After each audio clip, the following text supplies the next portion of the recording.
ఏందో ఈ దేశం, నాకేం అర్థం కావట్లేదు. చా ఏయ్ ఏమైంది? వేరే దేశాలతో కంపేర్ చేస్తే ఈ దేశం ప్రజలకి పెద్దగా హెల్ప్ చేయట్లా.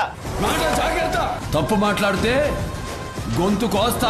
ఇదంతా కాదు, మ్యాటర్ ఏంటి? మా చుట్టాలంకులకి ఏజ్ 70, ఆయనకి యాక్సిడెంట్ అయ్యి హాస్పిటల్ అడ్మిట్ అయి ఉన్నారు. పెద్దగా డబ్బులు కూడా లేవు వాళ్ళ వద్ద. సో వాళ్ళకి ఎటువంటి హెల్ప్ లేదు ప్రభుత్వం నుండి. సరిగ్గా విను, దానికోసమే ఆయుష్మాన్ భారత్ ప్రధానమంత్రి జన ఆరోగ్య పథకం ఉంది. ఈ పథకంలో భాగంగా హాస్పిటల్ బిల్లు 5 లక్షల వరకు ప్రభుత్వమే భరిస్తుంది. అవునా?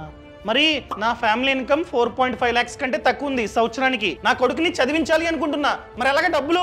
దానికోసం CSIS స్కీమ్ ఉంది. ఈ స్కీమ్ లో భాగంగా 7.5 lakhs వరకు ఎటువంటి సెక్యూరిటీ లేకుండా ఎడ్యుకేషన్ లోన్ మనమైతే తీసుకోవచ్చు. పైగా ఈ వడ్డీ మీద సబ్సిడీ కూడా ఉంది. ఓకే, మరి నా వైఫ్ కొత్తగా బిజినెస్ ని స్టార్ట్ చేద్దాం అనుకుంటుంది. పెట్టుబడికి డబ్బులు లేవు. మరి ప్రభుత్వం ఎటువంటి హెల్ప్ చేస్తుంది ఇలాంటి వాళ్ళకి? దానికోసం సెపరేట్ గా స్టాండప్ ఇండియా స్కీమ్ ఉంది. ఈ స్కీమ్ లో భాగంగా ఎవరైనా మహిళ లేదా SC వాళ్ళు, ST వాళ్ళు కొత్తగా వ్యాపారాన్ని స్టార్ట్ చేద్దాం అనుకున్నట్లయితే ఆ వ్యాపారం కోసం 10 లక్షల నుండి ₹1 కోటి వరకు ప్రభుత్వం లోన్ ఇస్తుందన్నమాట. అర్థమైందా? ఆల్రెడీ 2024 లో 40,000 మందికి ఈ లోన్ శాంక్షన్ అయింది. మరి ఈ స్కీమ్స్ అన్ని అప్లై చేసిన ప్రతి ఒక్కరికి ఇచ్చేస్తారా? ఫస్ట్ ఆఫ్ ఆల్ మనం ట్రై చేయాలి అండ్ అర్హత ఉండాలి. అర్హత ఉంటే ఖచ్చితంగా వస్తుంది. అంతేగాని దేశాన్ని నువ్వైతే ఈ విధంగా తిట్టడం మంచిది కాదు. అర్థమైందా? అర్థమైంది. ఎంతైనా ఇండియా గ్రేటే హే.